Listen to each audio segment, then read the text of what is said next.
বটদ্ৰৱা থানলৈ আহি গুৰুজনাক মোৰ প্ৰণাম জনালোঁ, ভাগৱতত সেৱা কৰিলোঁ আৰু অসমবাসী ৰাইজৰ মংগল কামনা কৰিলোঁ।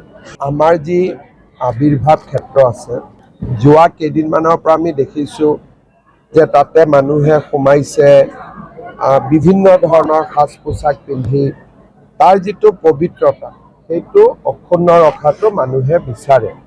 সেইকাৰণে আমি এটা সিদ্ধান্ত লৈছোঁ যে সেই থানত যিহেতু ভাগৱতৰো আকৃতি আছে, কোনো যোৱাত আপত্তি নাই, খালি জাতীয় সাজ পোছাক পৰিধান কৰি যাব।